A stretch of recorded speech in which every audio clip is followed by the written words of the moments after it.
Good afternoon, ladies and gentlemen. We'll be joined by rest of the delegates with us on board. And we have an eminent panel with us who's going to talk about developing futuristic capabilities for a resilient workforce. So we are joined by Mr. Arnab Roy, CFO, Greater India Zone for Schneider Electric. Welcome, sir. And we have Mr. Abhishek Gupta, Group CFO for OYO. Welcome, Abhishek. We're joined by Mr. S. Venkat, who's the founder of Practice Advisors. Welcome, sir. And we have Rohan Page, Head of Enterprise Business for Slack. Welcome, Rohan.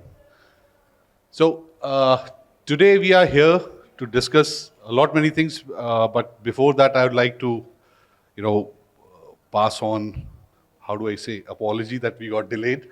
And most of the people will be joining us shortly. So talking about the panel topic that we have is developing the futuristic capabilities for crisis-resilient workforce. So when we talk about resilience, we also talk about agility of the workforce and how the transformation takes place. And we have two of our panelists who are from the largest of the organizations, Mr. Arnab and Abhishek, who is a new entrant, as I would say, but they have expanded across. So they have their own challenges and they have started developing their own capabilities internally. So without much ado, we'll start about the topic and we'll take the opening note from them that how are they developing their capabilities and know a little bit about their organizations as well. So over to Mr. Arnab. Thank you. To start with, I'll just introduce Schneider Electric and a quick thing. So we are basically a French MNC, electrical distribution organization. So we participate in the electrical value chain from a medium voltage electrical distribution products to right up to your home automation. Fairly diversified in India, 12 legal entities with an overall scale of about 3 billion euros, about 22,500 crores, 35,000 people in the country. So in an organization like this, which is quite diversified across the country, the challenge is how do you, and especially with what COVID has taught us in the last few years, it has taught us first to unlearn. Because that's the first learning which we had from COVID, that how do we unlearn fast enough, because a lot of established practice, we are a hardcore brick and mortar company. So a lot of government customers, so we always used to sell our products in a certain way. Now that has completely changed. All of us will agree in the room that the pace of digitization, which was in our plan, definitely all of us had our own finance transformation plan, our own company transformation plan. But probably that got accelerated by 5 to 10 years with this whole advent, which means that, and we'll come to the topic of talent a little later, but the whole demand on talent has really gone manifold. Skill sets are getting redefined. We are looking at different kind of talent force. So today when we do our overall, what we need to do to go to our ambitious growth plan, the biggest topic which comes is, do we have the right people in the right job, which can get to this? I think this is the biggest challenge which we have. Everything else, I think there is a plan, we can get products, we can scale up our factories, but can we scale up our people in the right pace? I'll stop at that, and I think that's the biggest challenge at this point of time. I'll just share one thing, not take much time on that. We, on 5th of March, did one of the last events for our HR forum, and the topic there was how the workforces will be in 2030. And after 14 days, we had, cracked the thing, and we were there. That we spoke about people will be working from home, and there'll be challenges, and how the automation and the hybrid things would work. But that happened instantly, so it was a forced kind of a thing. So I'd now move to Abhishek. And I understand that he comes from an industry which faced certain challenges during that time. Let's not discuss about the crisis. Let's talk about keeping the changes and challenges that would be in future, and how do you intend to define or curate a workforce that will be more relevant in the future? And what are you doing about it now? So first about the organization. No, thank you. Thank you, Taliz. And Arnab and I go back and share our history at GE. So I've seen a little bit of that industry, and this is my 8th year with OYO.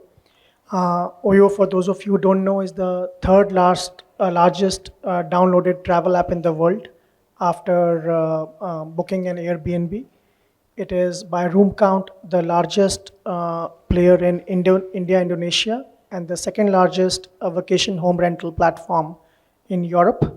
Uh, Between India, Indonesia, and the Nordic region in Europe, that is sort of our core market.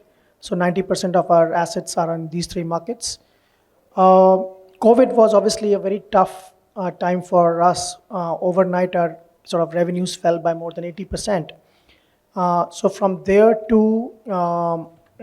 having a resilient team, which has brought the company back to the point that we declared our EBITDA profit in June quarter, our maiden EBITDA positive quarter, and then building on to that, we are now at the close of financial year almost, where we have a significant EBITDA, and then as we look at next year, the travel is back with the resurgence, and there is some people call it revenge travel, and so we expect to having a multifold increase in our EBITDA in the coming financial year. So the point is to have a workforce that is resilient enough to overcome challenges when you are faced with those, and also capable enough to unleash the growth when the growth comes knocking. So at this point of time, during COVID, our focus was cost, cash, and care. And now, on the back of the tailwinds that the market is offering, our focus is on growth, which is adding supply, adding ref bars, and consolidating our market leadership position. So you need to have a dynamic workforce that can, swing the pendulum depending on what the macro needs. So we'll talk more about it. Thank you. So now we have Mr. Venkat, who has been supporting a lot of organizations in terms of competency building. So I think you can give perspective about diverse organizations that you have been dealing with and about practice a little. Thanks, Thalis. Hello, everyone. So Practice is India's largest independent performance improvement and CFO services shop. We've got offices in New York, Dubai, and India, and we have worked with about 1,000 odd organizations. So we partner very closely with chief financial officers to help them automate, help them digitize, and help them to improve their cash flow and profitability. What we have seen, and this is even without COVID, we were seeing this trend that because the world has become a lot more volatile, business models have evolved very quickly. Business dynamics have become extremely variable. What is the company's expectation from the CFO's office also therefore has become extremely volatile. And it becomes incumbent on the CFO therefore to kind of look at the skill sets of his or her team and figure out what do I need to do to reskill this team so that I'll be able to meet the organization requirements. So when we talk about resilience, I view it in two contexts. I think one is the organization's resilience, because one of the trends that we have seen immediately after COVID has been the great resignation wave, right? I think it's been a massive challenge to go out and recruit talent. And even if your HR is able to do a good job in recruiting talent, it's a completely different challenge to just retain people. And even if you're able to do this, chances are you're probably not able to do this at an affordable price. So what has happened post-COVID is that the prices of people has gone up. Because as my co-panelist said, you can buy a lot of things, right? But talent, the supply is completely inflexible. So the prices have gone through the roof. So when a company sees so much of attrition, there is a need, the people when they resign, they kind of carry away a lot of knowledge and experience with them. So from an organization resilience standpoint, I think it's very important to institutionalize the knowledge that people are carrying in their heads.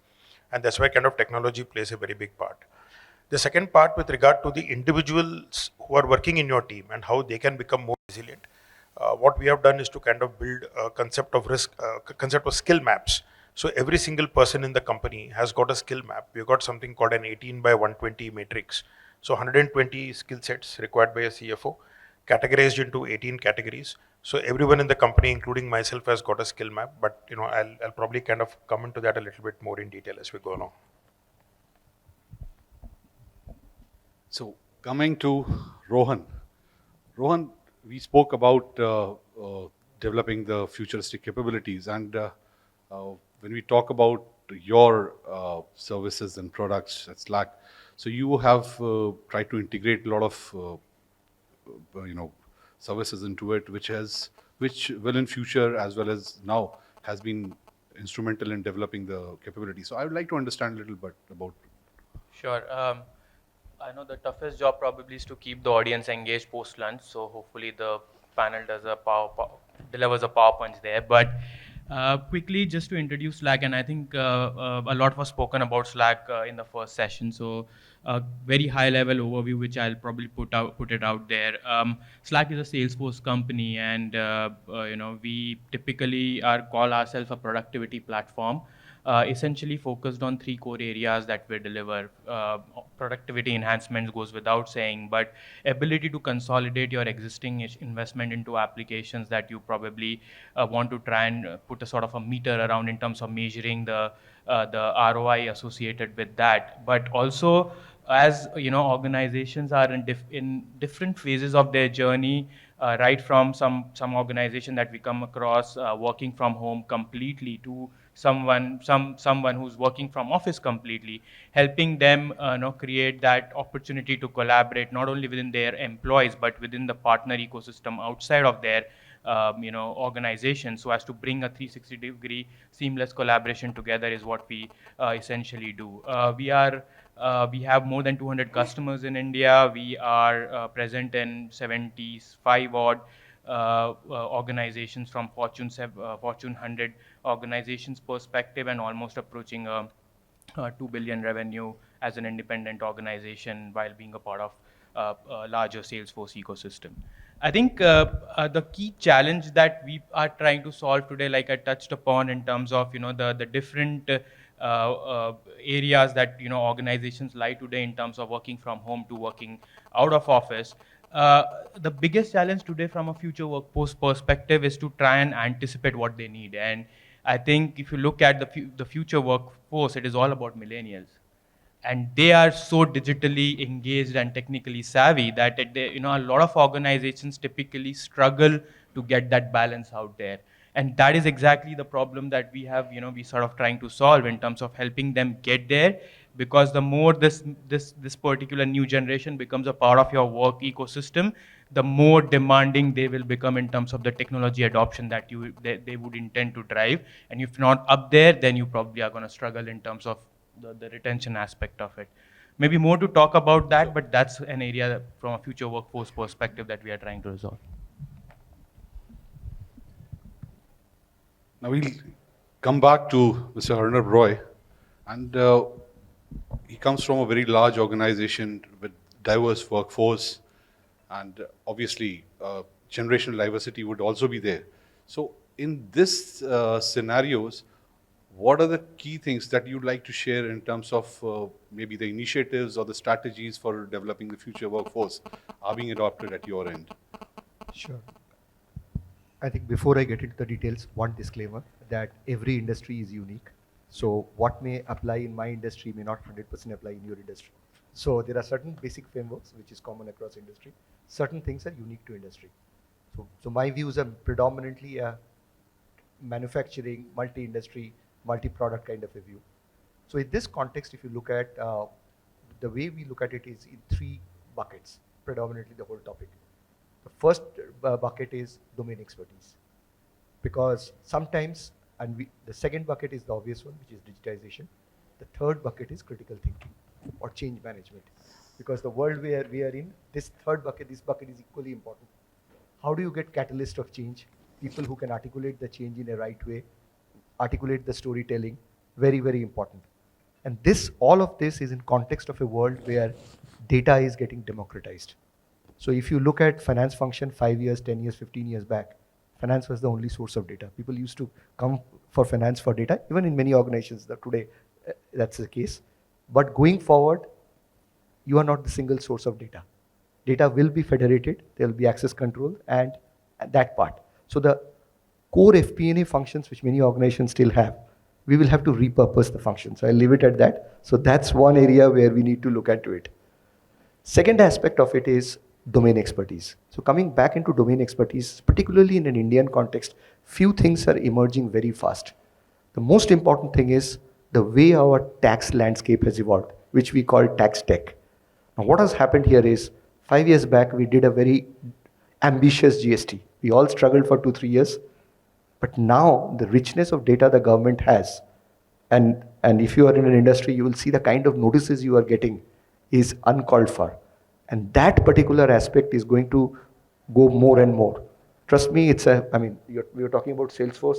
Government has a much more evolved Salesforce. I talk a lot to the tax commissioners. They have the data in their app. Notices go from an app in the mobile. It's that automated. As an industry, now we are in a catch-up game, clearly with the government. We are behind, irrespective of our level of automation. And next 2 years is going to get worse. So one area where you need to really think of all of us collectively for talent is how do we get the domain expertise around that? So basically, some fundamental decisions will be questioned. The tax guy has to know more accounting, the accounting guy has to know more tax. I'll leave it at that, but that's a core fundamental of talent thing. The second thing which is happening is with the world, with all the Russian war, the Ukraine war and other things, trade compliance is becoming more and more complex. So we need to build our domain expertise along trade compliance. So classically, and this is where an Indian organization versus an MNC difference comes in. If you look at any classic Indian organizations, used to have something called a commercial function. Most of the MNCs, they don't have this. Being from an MNC, I'm going to tell you this. But going forward, a need will be to develop that. So to sum up, the third thing which is changing is the way our annual reports is going to be. Now, sustainability reporting is becoming a very, very integral part of it. The classic Schedule 6, it's just a matter of time, will get replaced by a comprehensive scorecard or comprehensive reporting. And soon you will have credit rating agencies who will come up, who will rate yourself based on your sustainability score. It will start informally, go a little bit more formally. All of this is a task which was not there 2 years back. So hence, a domain expertise has to be looked into in a comprehensive aspect. Very, very important. Second aspect is the obvious aspect of digitization. I'm sure since morning you will be having an overdose of that, so I will not go too much on it. The only point I would say is, think of it like an ecosystem. The core remains the ERP, the federated ERP. The second layer is our BI layer, which whatever name you want to call it. So what kind of BI layers we go for, how does it interface with the core ERP? The third layer, which is becoming very important, is the app and analytics layer. So with the advent of AI, lot of things, if you can write a logic code or a flowchart properly, you can automate it now with the advent of AI. And how the three works seamlessly is the real challenge. And what to automate, what not to automate, what to do inside the ERP, what to do in the BI layer, what to do in the AI layer. So this whole ecosystem and thought process has to be there. Now on the talent. I'll give you a real life example. If you see my finance team today, I have about 15% engineers in my team. Classically, this is not heard for. The reason is we are in a connected product industry. We sell a lot of products where the data communicates. In this kind of a skill set, and we go to the clients and sell solutions where we are reducing their power consumption. So we need people who can work with large volume of machine data, can interpret the data in the right way, and give the solutions. So I have a finance transformation team which is filled with engineers and data scientists, almost 15% of this team, and they are replacing the so-called Excel gurus which we used to have in the company. The Excel gurus, the FP&A team, now one of the key metrics, and I think there was also one of the questions which we have is, how much percentage of your time you are spending on pre-sales versus post-sales? And the metrics which I use is, if you are not spending 50% of your time in pre-sales, we are not evolving as a finance organization. So those are some of the things. Overall, we have stitched it into a learning academy. So we have a very robust learning academy on which these are stitched into. We do curriculums across to see how the learning academy is evolved, but essentially covering all these aspects through a structured learning academy and a structured KPI. So that's how we approach our whole topic. That's wonderful to hear that engineers and data scientists are in your team, and that's a lot of evolution happening. Now moving on to our next panelist, Abhishek. So would you like to share some? No, I think very well articulated by Arnab. I'll add two things to the domain expertise, digitization, and change management attributes that he mentioned. We've seen, and I'll just try and bring out a startup lens to it, if that helps, right? Uh, we've seen that one of the most important attributes that we look for people when we build capabilities and build teams is their hustle, the hustle quotient.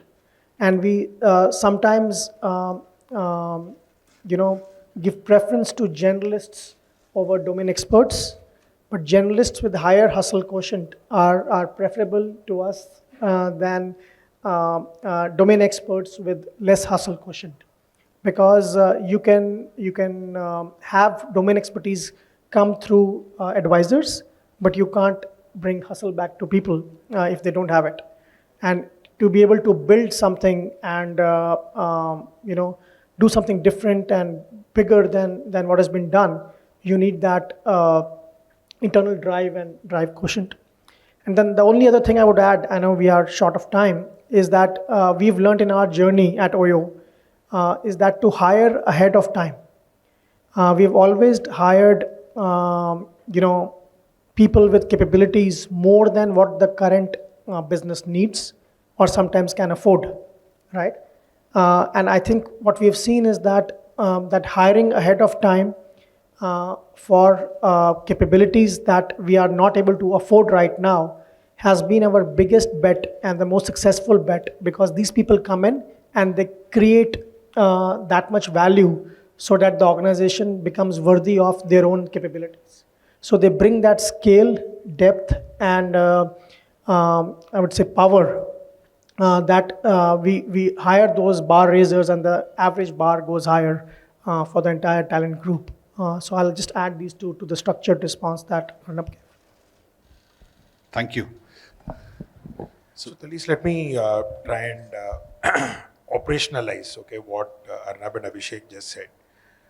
So we have got something very similar. We have got a functional skill map, we've got a technology skill map, and we've got a soft skill map.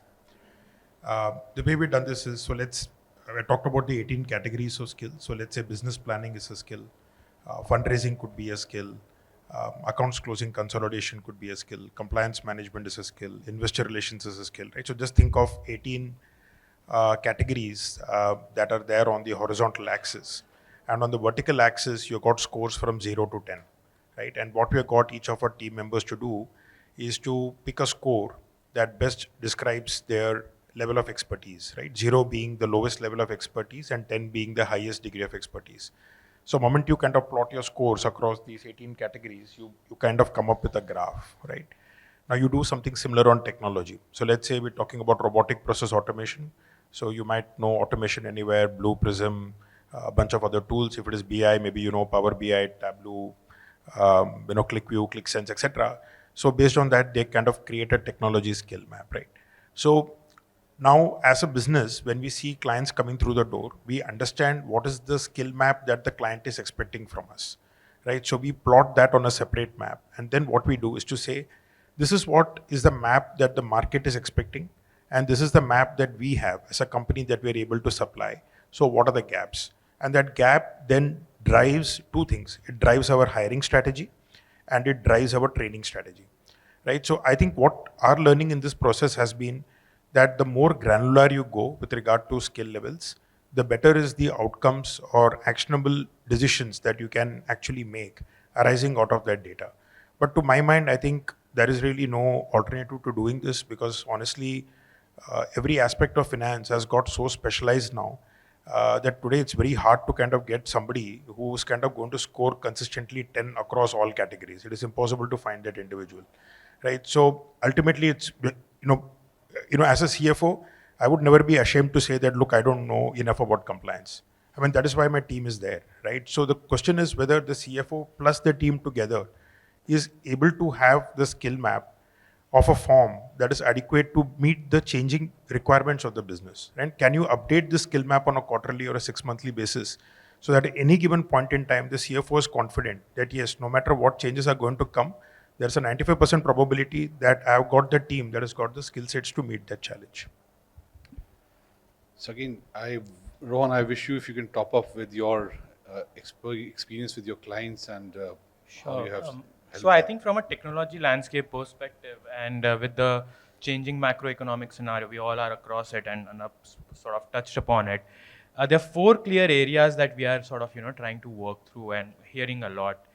First, and without going into details, I think we've spoken enough, is productivity. How do you ensure that your productivity increases or improves? Because holding cash today is a key aspect of any CFO that we essentially talk about. So that is a direct correlation in terms of a productivity. The second aspect of it is ROI on the investments they are making. Today we come across organizations who have sort of, a large organization will have 1,000 odd softwares that they would have invested at different point in time, maybe functional alignment, maybe, something needed by sales and so on and so forth. How do you bring all of that together and consolidate it more from a perspective of getting a clear understanding or a matrix and, as to what is an ROI that you are generating out of those investments by consolidating it all together and bringing it under one umbrella?